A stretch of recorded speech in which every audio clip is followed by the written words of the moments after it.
Muy buenas tardes a todos. El día de hoy vamos a dar las bases de lo que es la resistencia a la tensión de los materiales en función del diagrama esfuerzo-deformación.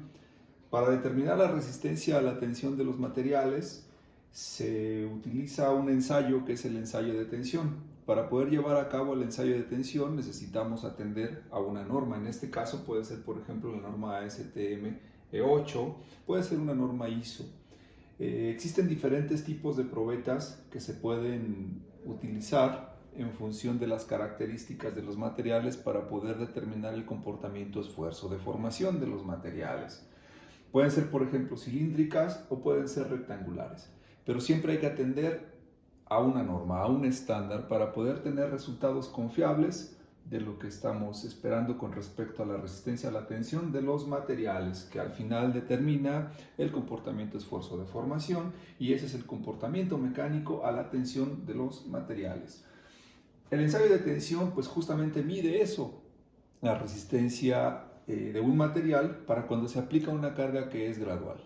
Esa carga que se aplica de manera gradual sobre de un material se registra, y también se registra un cambio en longitud o un cambio en la sección transversal que nos van a permitir en conjunto construir el diagrama esfuerzo-deformación a la tensión del material.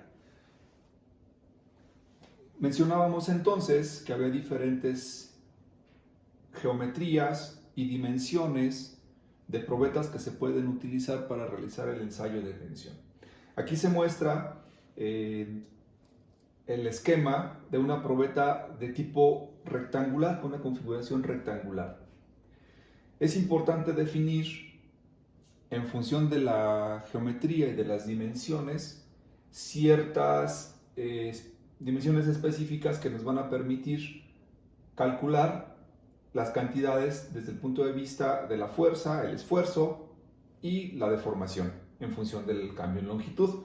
Entonces las probetas, todas las probetas de tensión tienen una zona de sujeción, esta que está aquí, esta que está acá, que va directamente entre las cuñas de las mordazas de los equipos de tensión que se utilizan para determinar el comportamiento esfuerzo-deformación del material.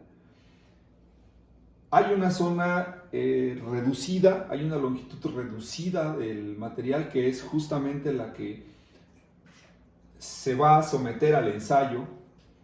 Dentro de esta longitud reducida también se tiene una longitud calibrada, que es la longitud que se va a considerar para colocar a un instrumento adicional, que es un extensómetro, que va a registrar el cambio en longitud para poder determinar la deformación, el porcentaje de alargamiento del material, que va a permitir ese cambio en longitud determinar las condiciones elásticas en cuanto a la deformación y las condiciones plásticas en cuanto a la deformación debido a la aplicación de la carga o de la fuerza axial. En la parte inferior se muestra la misma configuración geométrica de probeta, pero con dimensiones específicas.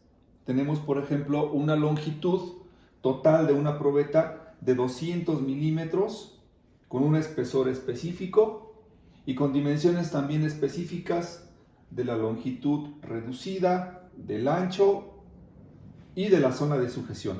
Como mencionábamos, esto es a través de la consideración de la norma específica que se esté siguiendo para poder encontrar el comportamiento esfuerzo-deformación del material en específico. Es importante mencionar también que en las zonas de sujeción de las probetas para determinar el comportamiento esfuerzo-deformación del material pueden ser diferentes. Podemos tener, por ejemplo, probetas que tengan una sección de sujeción roscada, ¿sí? Una sección de sujeción cilíndrica en donde las cuñas colocadas sobre la mordaza de la máquina tienen un estriado que las va a sujetar debido a la presión que se ejerce en esas cuñas. Puede haber una zona, por ejemplo, en una configuración diferente de sujeción en donde existe una probeta que tiene una especie como de collar en donde al momento de aplicar la fuerza va a oponer esto una resistencia y se va a sujetar. Igualmente se tiene el lado opuesto.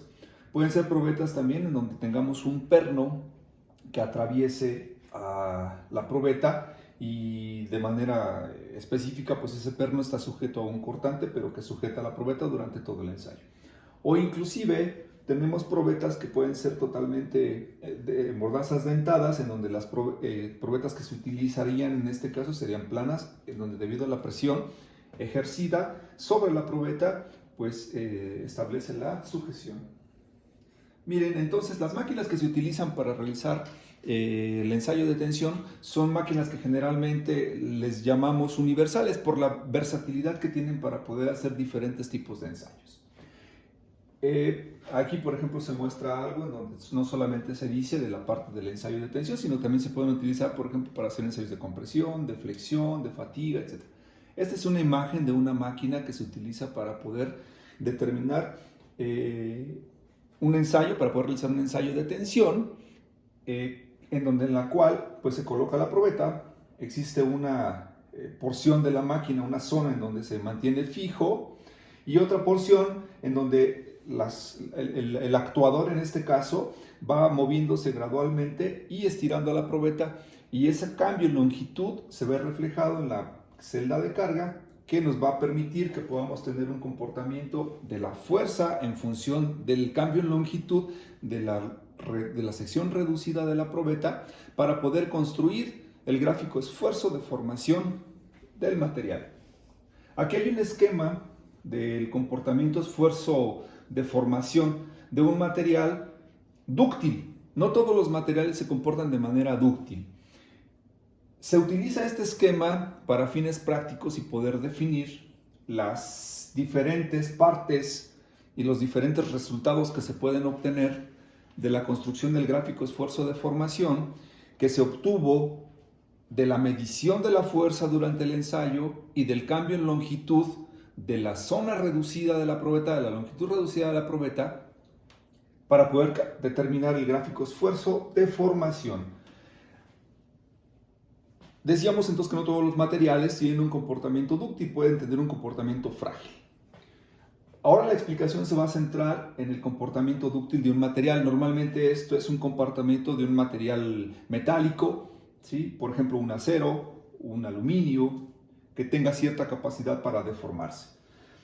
Se diferencian dos partes fundamentales del comportamiento esfuerzo de formación convencional. Es importante mencionar esto, que lo que se calcula a partir de la determinación de la fuerza y la longitud medida durante el ensayo en esa parte reducida de la probeta, se puede utilizar para calcular el gráfico esfuerzo de formación convencional, porque también existe el gráfico esfuerzo de formación verdadero o real.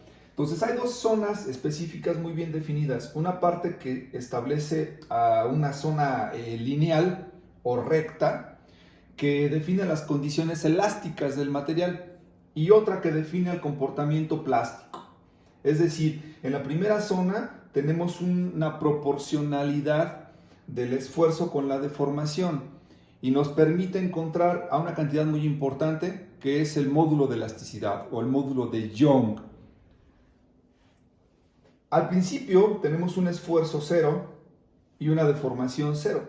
Gradualmente va incrementándose el nivel del esfuerzo en función de la deformación y llegará un punto en donde esa deformación elástica deje de serlo. Es decir, si cesa la carga aplicada durante el ensayo de tensión, una vez que se ha rebasado una zona específica en esta porción que está marcada aquí como la fluencia, pues entonces la deformación axial será permanente, es decir, no regresará a la posición inicial que se tenía antes de la aplicación de la carga. Esta zona que decíamos que es la parte en donde la deformación es permanente, justamente hay dos componentes. Hay la componente de la deformación elástica y la componente de la deformación plástica, que nos establecen una deformación total. Gradualmente se va incrementando el nivel del esfuerzo hasta que llega a un máximo. Esto representa a la resistencia a la tensión del material. Es el esfuerzo máximo. Una vez que llega a esta posición de esfuerzo que corresponde a un nivel de deformación específico, el material ya no tiene una deformación uniforme. Es decir, ya la proporcionalidad que existe en cuanto a la deformación tanto elástica y plástica en la zona, en la longitud calibrada, ya no está sobre toda esa longitud calibrada, sino que existe una concentración de la deformación. Se forma una estricción o un cuello o una garganta. Es decir, la deformación generada en ese punto específico va a formar una zona en donde se va a romper el material. Por lo tanto, el nivel del esfuerzo comienza a disminuir hasta que se encuentra un punto que es el esfuerzo de ruptura. Hay dos cantidades adicionales importantes relacionadas con la deformación y con el nivel del esfuerzo. Una es la resiliencia y otra es la tenacidad. La resiliencia es justamente el área bajo la curva que se tiene considerando la parte recta, la parte lineal del material, que sería todo esto que tendríamos aquí en esta porción. Y la tenacidad del material sería la energía necesaria para romper al material, considerando el comportamiento esfuerzo de formación completo obtenido del ensayo de tensión. Bien, para determinar el comportamiento, el gráfico esfuerzo de formación completo convencional, decíamos que se utilizaba entonces al nivel de fuerza que se fue registrando durante el ensayo y al nivel del cambio en longitud del extensómetro que se utiliza para medir durante el ensayo también ese cambio en longitud. Las dos ecuaciones fundamentales que se utilizan para construir a ese gráfico esfuerzo de formación se presentan aquí. Tienen que ver con la fuerza axial aplicada durante el ensayo de tensión y el área de la sección transversal de la probeta. Con esto determinamos el esfuerzo y la deformación la determinamos con el cambio en longitud almacenado durante el ensayo de tensión con respecto de la longitud inicial calibrada, es decir, la longitud que se estableció para colocar al extensómetro. Eso nos dará entonces el comportamiento de esfuerzo de formación convencional del material. Bueno, pues dejaremos en esta ocasión aquí este video, esperemos que les guste y posteriormente explicaremos algunos otros conceptos relacionados con el comportamiento de esfuerzo de formación de los materiales. Gracias.